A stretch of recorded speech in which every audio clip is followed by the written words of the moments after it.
Et si, à l'approche des Jeux Olympiques d'été de Paris, nous parlions, eh bien justement, de Jeux Olympiques dans Blow Up. En effet, aux Jeux Olympiques au cinéma, on s'y rend, et pour pratiquer des sports très différents. De la natation aux JO de Rio en 2016, dans les nageuses, de l'aviron aux JO de Berlin en 1936, dans The Boys in the Boat, de la lutte aux JO de Séoul en 1988, dans Foxcatcher, du basket paralympique à Barcelone en 1992, dans Chair et en os, et puis de l'athlétisme bien sûr, avec le saut de haie en prévision des JO de Moscou en 1980, dans Personal Best, ou le 5000 mètres aux JO de Munich en 1972, dans Without Limits, sans oublier de l'équitation aux JO de Séoul, dans Japlou. Bref, des Jeux Olympiques d'été. Au cinéma, en veux-tu, en voilà, de quoi bien évidemment faire un petit point sur la question.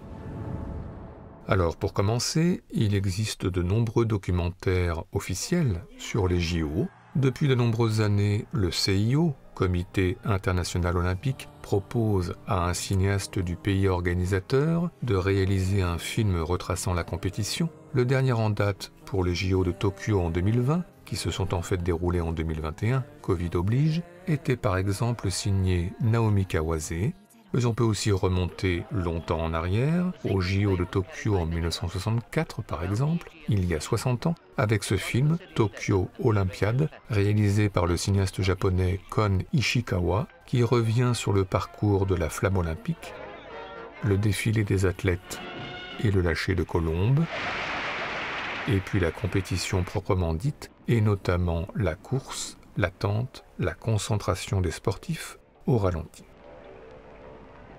À part ça, hors CIO, citons un cas très particulier, les dieux du stade de Leni Riefenstahl pour des Jeux Olympiques très particuliers, ceux de Berlin en 1936, avec ces images glaçantes, le défilé des athlètes bras tendus devant Adolf Hitler, et un documentaire paradoxalement resté célèbre pour ses nombreuses images magnifiant, exaltant les corps au ralenti. 41,80 Meter.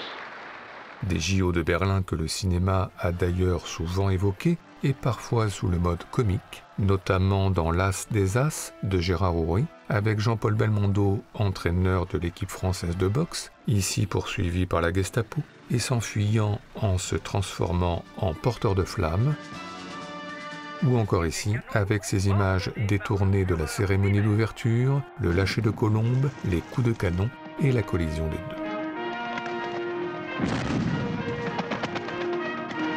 Des JO de Berlin qui nous font penser que l'histoire des Jeux et la grande histoire sont intrinsèquement mêlées.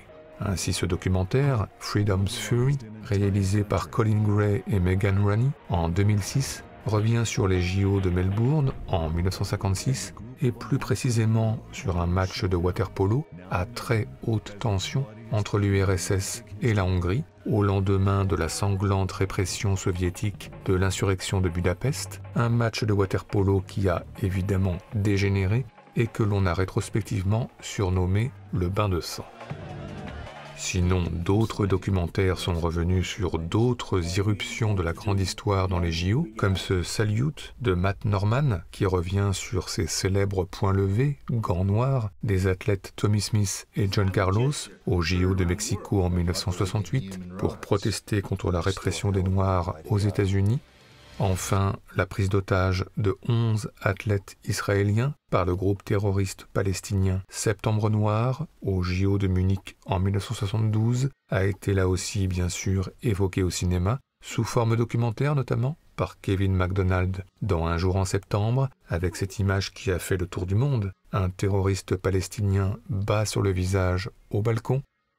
Une image que l'on retrouve dans le film Munich que réalise Steven Spielberg en 2005, avec ici un mélange saisissant, presque un split screen, entre images d'archives et images recréées. Sinon plus récemment, dans le cas Richard Jewell, Clint Eastwood, lui, est revenu sur l'attentat lors d'un concert en marge des JO d'Atlanta en 1996, avec ici Richard Jewell, membre de la sécurité, qui va passer du statut de héros national ayant sauvé des centaines de spectateurs à celui de suspect numéro 1, arrêté par le FBI et bientôt traqué par les médias. Mr. Jewell, why are the FBI here? Mr. Jewell, what have they told you? Are they letting you go back to work? Yeah.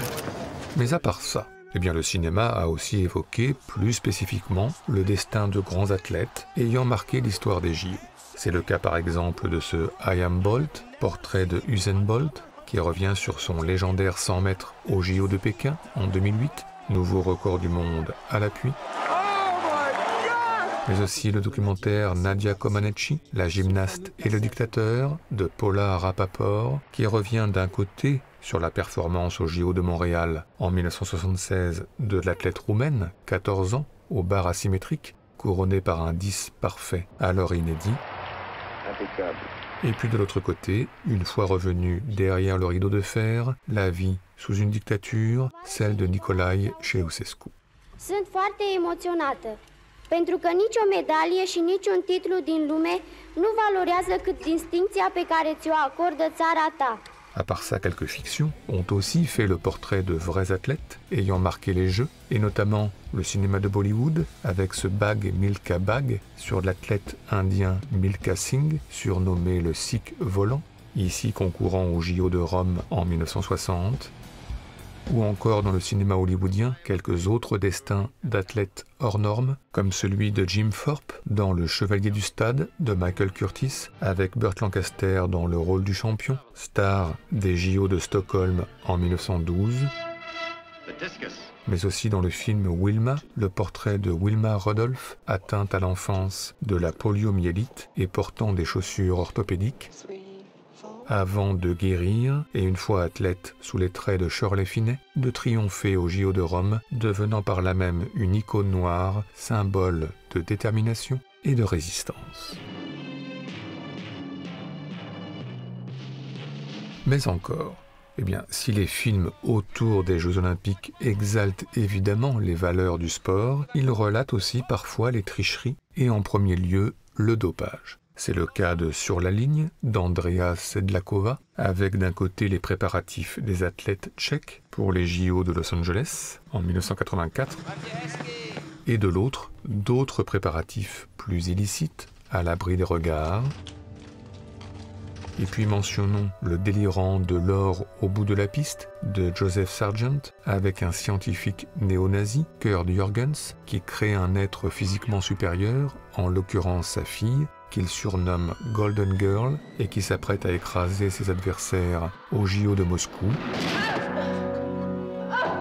Enfin, dans un genre différent, citons la comédie The Ringer de Barry Blaustein, où Johnny Knoxville, fauché, n'a rien trouvé de mieux pour se renflouer que de se faire passer pour un déficient intellectuel et de s'inscrire au pentathlon des Jeux Olympiques spéciaux. Bref, si on ajoute Michael Douglas, marathonien au JO de Montréal, dans Le Vainqueur, et le jeune Mimi, marathonien pieds nus aux Jeux de la jeunesse de Rome, dans Un enfant de Calabre, si on ajoute les animaux athlètes d'Animal Olympics de Steven Lisberger, et Dingo, maître du saut de haie, dans Dingo, champion olympique, sans oublier Astérix, au lancer de disque, dans Astérix aux Jeux Olympiques, et les Charlots, au saut à la perche, dans Les Fous du Stade, on peut dire que les JO sont au cinéma absolument partout, surtout si on ajoute un Superman Christopher Reeve, facétieux et passé du côté obscur dans Superman 3. Et tout ceci nous a, comme d'habitude, donné des envies de classement.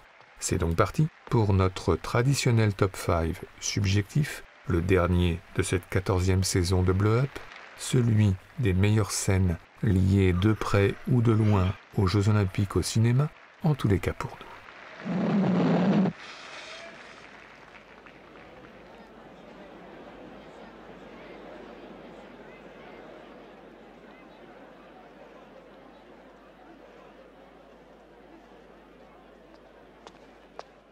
Notre numéro 5, commençons par l'un des, sinon le plus grand athlète d'entre tous, Jesse Owens. Le voici en archive dans les dieux du stade de Leni Riefenstahl au JO de Berlin en 1936. Jesse Owens a été l'athlète noir qui a triomphé sous les yeux d'Adolf Hitler et de l'Allemagne nazie, devenant par là même un symbole et une icône, qui a du coup eu droit à son biopic hollywoodien, La couleur de la victoire, réalisé par Stephen Hopkins en 2016, avec Stephen James dans le rôle de l'athlète, pour notamment un légendaire 200 mètres face à Hitler, Goebbels et Leni Riefenstahl, qui donne le frisson hier comme aujourd'hui.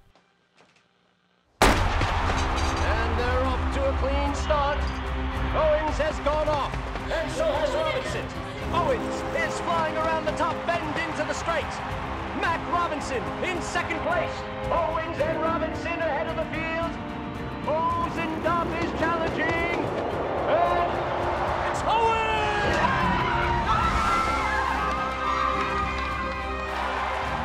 Owens wins it in 20.7 seconds.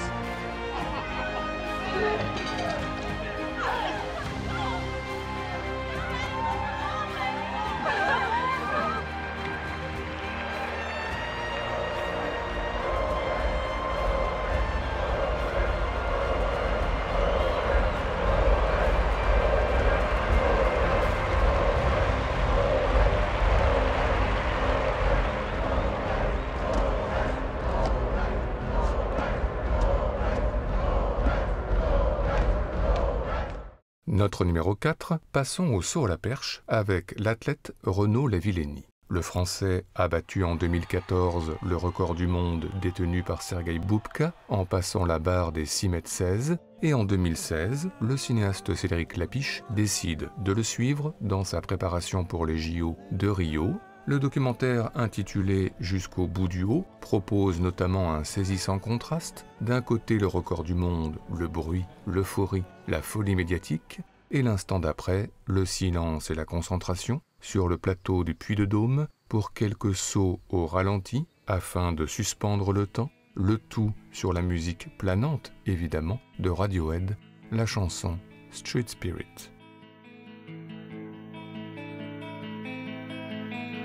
Rows of houses all burn down on me. I can feel the hands touching me. All these things into position. All these things are one day swallow whole.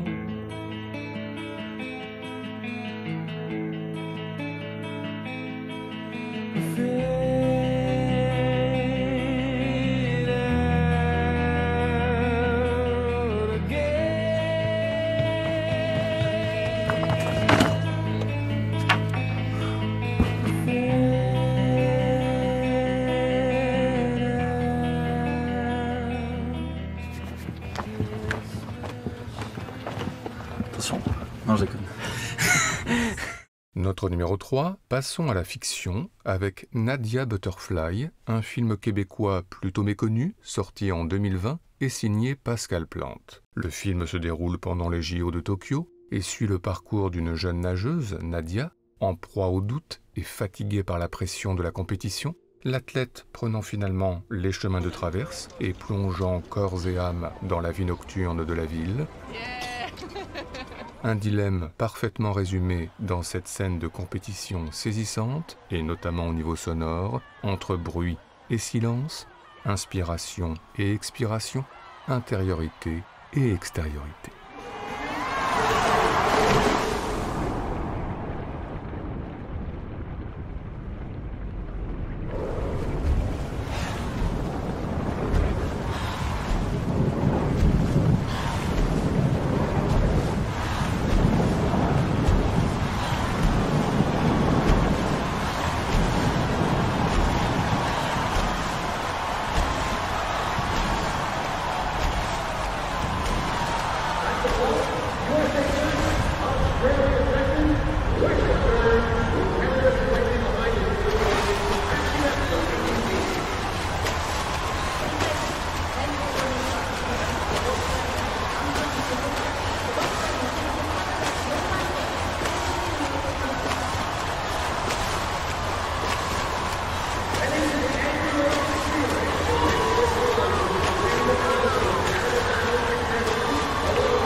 Notre numéro 2 est une évidence et commence par une question.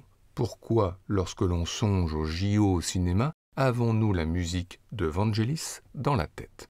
Eh bien parce que nous ne nous sommes jamais vraiment remis de l'ouverture des chariots de feu de Hugh Hudson, l'entraînement au bord de la mer de l'équipe d'Angleterre pour les JO de Paris en 1924, avec les athlètes Harold Abrahams, incarné par Ben Cross, et Eric Liddell, incarné par Ian Charlson.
Enfin, notre numéro 1, pour nous, l'évidence de l'évidence, Visions of Hate, le film officiel des JO de Munich de 1972, un film collectif composé de 8 courts-métrages, 8 visions bien différentes du sport et de la grande histoire. L'Américain Arthur Penn se concentre par exemple sur le saut à la perche. L'Allemande May Zetterling s'intéresse, elle, à l'haltérophilie. Tandis que l'Anglais John Schlesinger décide, lui, de mêler le sport au drame en un montage parallèle glaçant. Et puis notre préféré, le segment réalisé par le cinéaste allemand Michael Pflegar pour une incroyable captation de l'athlète soviétique Ludmila Touricheva au bar asymétrique. Et pour bien en profiter, plaçons comme parfois, et même comme de plus en plus souvent, notre générique à nous avant l'extrait final, les titres des films, les ayants droit, plus 2 ou 3 autres choses que voici, et donc maintenant l'athlète artiste Ludmila Touricheva dans ses œuvres, accompagnée par la musique d'Henri Mancini, en ces temps politiques si troublés, marqués par une campagne électorale tellement éprouvante. Nous tenions à terminer ce dernier sujet de la saison, avant de partir en vacances, par ces quelques secondes en apesanteur, quelques secondes de grâce, de délicatesse et de douceur, l'idée d'un apaisement à préserver coûte que coûte, et ce, pour l'éternité.